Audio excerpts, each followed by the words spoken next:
Okay. Students, in previous class we have learnt about what we have learnt. We have learnt about direct proportion and inverse proportion. What is direct proportion? It deals with first two quantities. If one quantity increases, the other quantity also increases.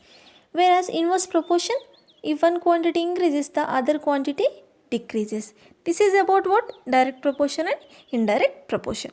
Now we are going to learn one more topic, that is compound proportion. What is mean by compound proportion? The name itself shows what it is. Compound. It means here we have more than two. Here we have more than two, right? The combination of more than two we have here. Here the compound proportion is that one quantity depends upon two or more quantities. It means one quantity may depend upon two quantities, may depend upon three quantities, may depend upon more than three quantities, right? Here we have three cases in this. If one quantity, the one quantity may be in direct proportion with the other two. It means what? In out of three quantities, if one quantity increases, the other two also get increases. That is one case. Here we have, that is one case. One quantity may be in direct proportion with the other two quantities. It means if one increases, other two also increases. And the second one quantity may be inverse proportion with other two quantities. It means this one, if one quantity increases, the other two will decrease. It means they are in inverse proportion. And the third case we have here, one quantity may be in direct proportion with one of two quantities and in inverse proportion with the other quantity. It means if one quantity increases, it means what? One quantity increases and the other will get decreases. In the first case they increase together. In the second case, one quantity increases, the two other will be decreased.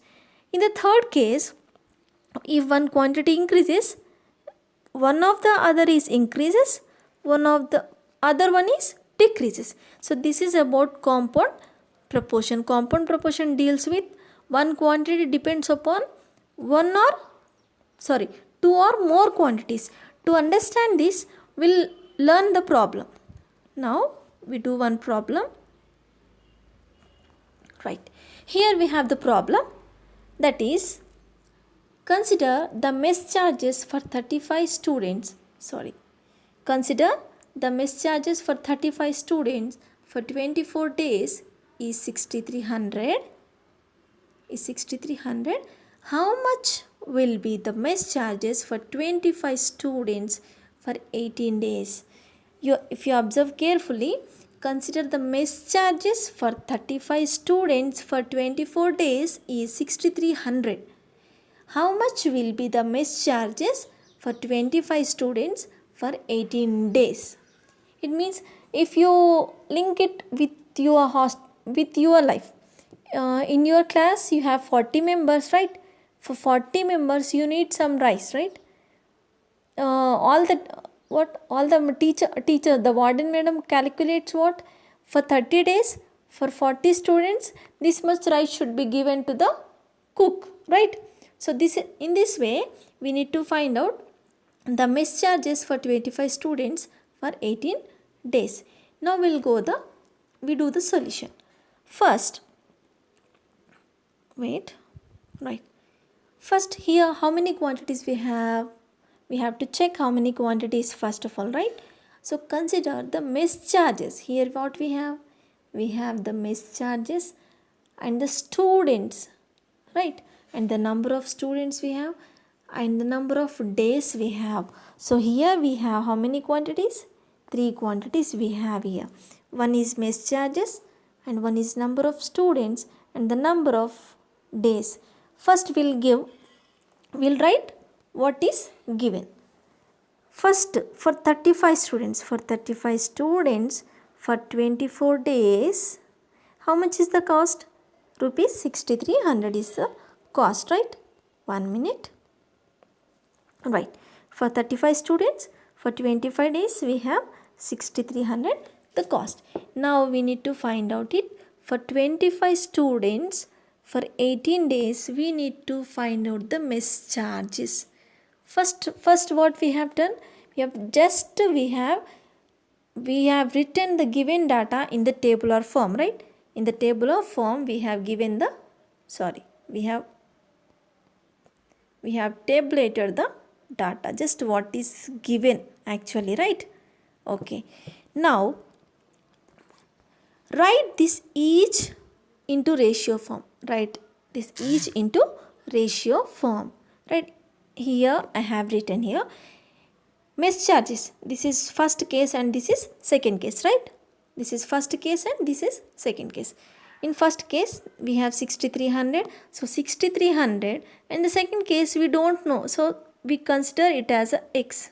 We consider it as a x. So I am writing in the ratio 6300 is to x. Now here number of students, in the first case 35, in the second case 25. If you observe, if I cut with the 5 table, 5 sevens are 35, 5 fives are 25. So here we have 35 is to 25, right? So 5 sevens are 35, 5 fives are 25. So I am writing the simplest ratio. I am writing the simplest ratio, that is 7 is to 5. Here also the number of days are what here? 24 is to 18. If I take 24 is to 18. If I take 24 is to 18, and I am taking what? 6 table. 6 fours are 24, 6 threes are 18. So the simplest ratio is what? 4 is to 3. So the simplest ratio, we have got here the simplest ratios, right? Here 6300 is to x. Here 7 is to 5. Here 4 is to 3.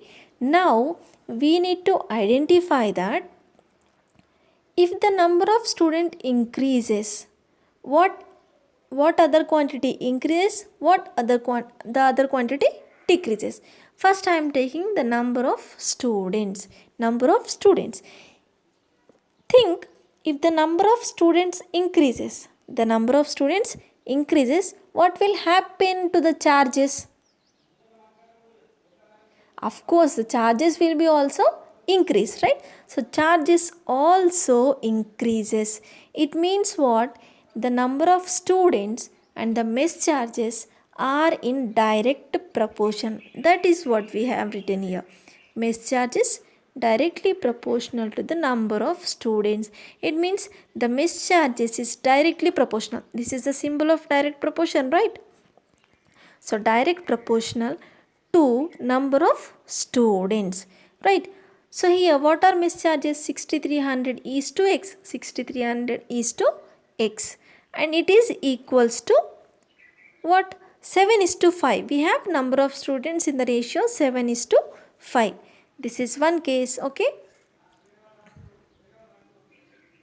This is one case finished. Now I am comparing this mess charges, right? Mess charges to the number of days. If the number of days increased, think, if the number of days increased, the mess charges also increased, right?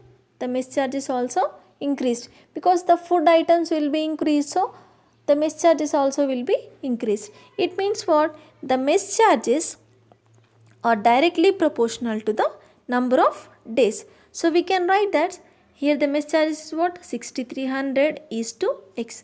So 6300 is to x equals to number of students, that is 4 is to 3. Here the mess charges are directly proportional to the students. The mess charge is directly proportional to the number of days also, right?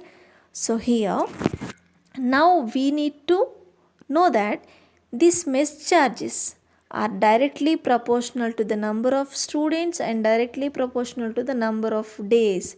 It means these both are same, right? These both are in also direct proportion. Now we need to take the compound ratio of these two. We need to take the compound ratio of these two. How to take the compound ratio? Now I'll tell you. Wait.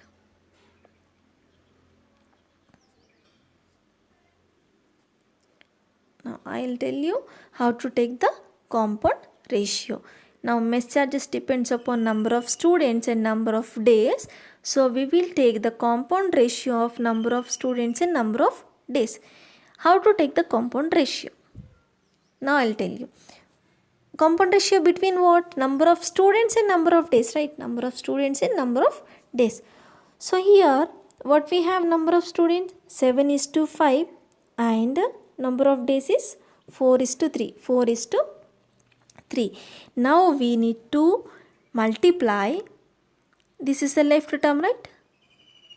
Left to left and right to right in simple words. So 7 into 4, 7 into 4 here, 5 into 3 here, 5 into 3 we need to do, right? So 7 4s are what? 28, 5 3s are what? 15, right? So now here see what we have taken. So here this is the mess charges. This is directly proportional to the compound ratio of number of days and number of students. So that is 7 into 4, 5 into 3. So 7 4s are 28, 5 3s are 15. So 6300 is to x is equals to 28 is to 5. We know the most important formula, right? We know the most important formula, right? Here the product of means equals to product of extremes. Product of means equals to product of extremes. What are means? Which are in the middle, that are means. What are extremes? Which are in the edges, that are extremes. We know this formula, right? Product of means equals to product of extremes. So here product of means is x into 28. We can write that 28 into x. This is equals to product of extremes. What are extremes? 6300 and 15, right? 6300 and 15. So 15 into 6300. Here we need to find out the value of x, right? We need to find out the value of x here. So 28 here multiplying, when it goes to the right side it divides. So 15 into 6300 by 28. Now calculate all of you once. Right. If I take here, if I take 2 table here, 2 14s are 28. Here 2 3s are 6. Sorry, it is not visible to you. Okay. Here if I cut this 28, it will give 14, right? If I cut this 6300, so 2 3s are 6, right? So 2 1s are 2. How much remained? 1 is remained. So it gets 10, 2 5s are 10, so for 0 we have 0.